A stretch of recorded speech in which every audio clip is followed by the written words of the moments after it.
I hope you're having a great day, and I hope you're staying safe at home. Today we want to talk about winter foods. The weather's changing in most parts of our country right now, and as the season changes, we have to look at what nature gives us, in terms of whole grains, fruits, vegetables. If you looked at your ancestors and your grandparents, until date in India, people start to change the way they eat as the season changes. As there's the onset of summer, we start eating more cooling foods, and with winter, more warming foods. So if we're looking at boosting our immune systems and keeping our immune systems strong through the winter, the upcoming winter, as well as maintaining our health, our hair, our skin. You see a lot of people with arthritis and bone pain, it tends to get more enhanced with the change in season as it gets colder. All across the world, people with arthritis, they dread the season because of the amount of pain that comes along with the change in temperature.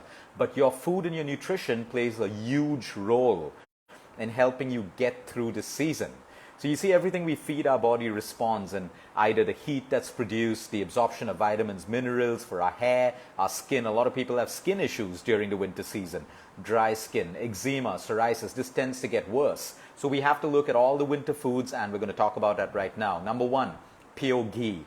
You want to make sure that your pure ghee is of good quality. A2, the Indian cow, the Gir cow. You want to make sure that the quality of your ghee is absolutely ethical. Okay, it generates instant heat and instant energy in your body to keep it warm. That's why we usually change our cooking medium. We can use it all through the year, but through winters you tend to use more of your pure ghee to cook, add it to your rotis, to your rice, to your khichadis. Then we have Amla. There's a reason why Amla, which is Indian gooseberry, grows right now. It is packed with vitamin C, which is required for your immune system, so it helps you during the colder times of the year. So you can add Amla to your diet.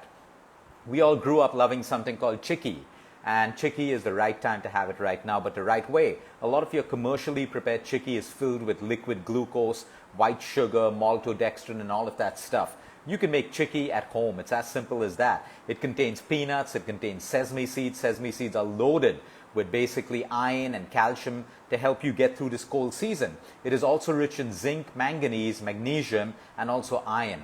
It is extremely important for us to understand that we need to maintain strong iron and hemoglobin levels during winter, because if our hemoglobin falls, we start to feel colder and colder.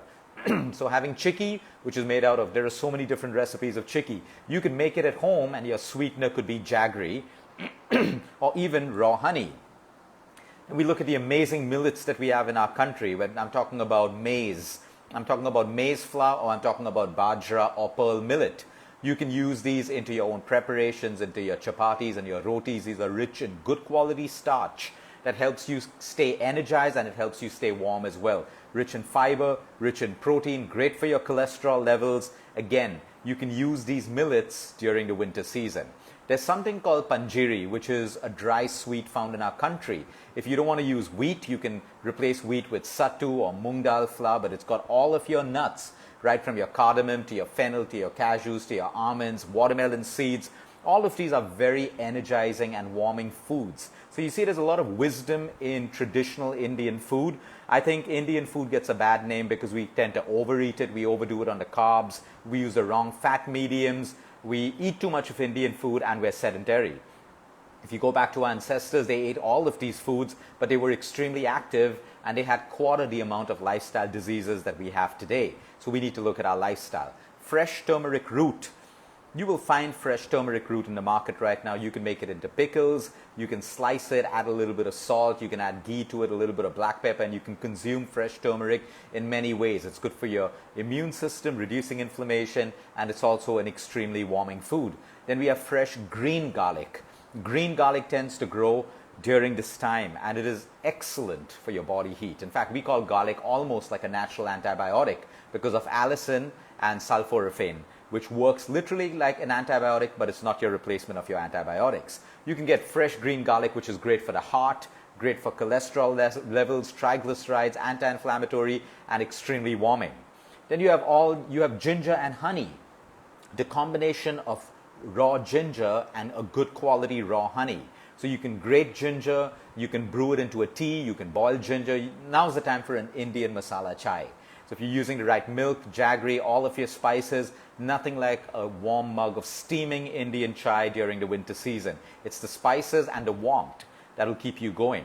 Sipping on warm liquids through the season is also great. Steam inhalation, if you have a lot of mucus buildup. Then your green leafy vegetables. So you'll have spinach, you'll have a lot of your greens right now. So you have sarson ka saag. You have so many different traditional vegetables which are cooked together. Green leafy vegetables which are extremely warming when it's made the right way.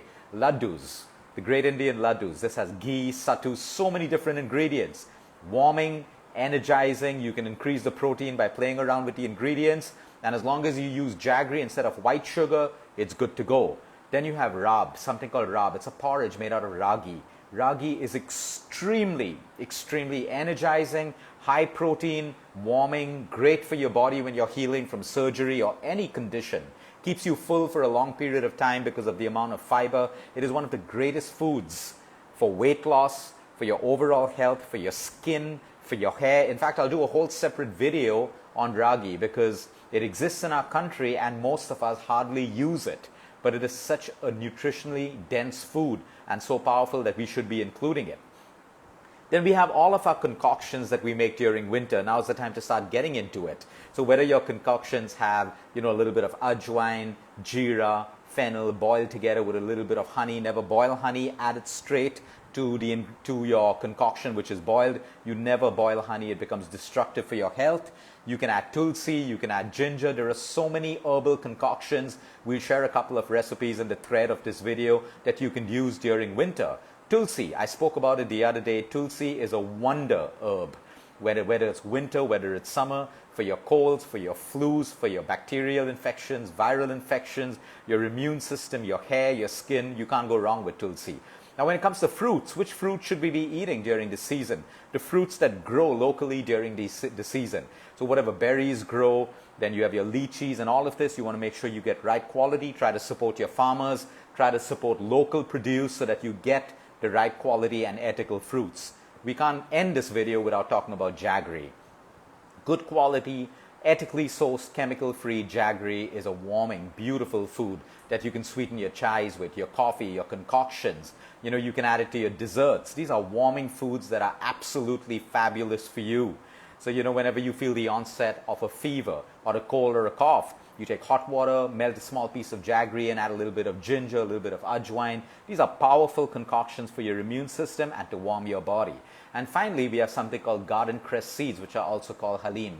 So you can take a teaspoon of garden crest seeds, you can soak them in water overnight, mix them in your smoothies or mix them with your food. They are also rich in iron, great for people who have low iron levels and anemia and low hemoglobin levels, and it is also a warming food for you, rich in folic acid. So you see, it's no rocket science. All of this that I'm talking about already exists. It exists in our Indian tradition. We have to spend a lot of time with our grandmoms, with our parents, finding out what they did at their point in life. And we need to get back to our roots and bring that into our life right now. It's the simple things like this that keeps you healthy. A lot of people will say, Luke, but a lot of this makes you put on weight. No, your poor lifestyle makes you put on weight.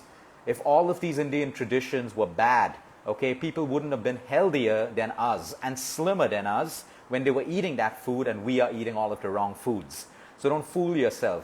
Pure ghee is a beautiful fat. Fats don't make you fat. In fact, the right fat will help you burn fat. The wrong quality fat will make you fat, and it'll make you sick, and it'll cause disease as well. Have a great day, have a great weekend, everyone. Until next time, eat smart, move more, sleep right, and breathe deep.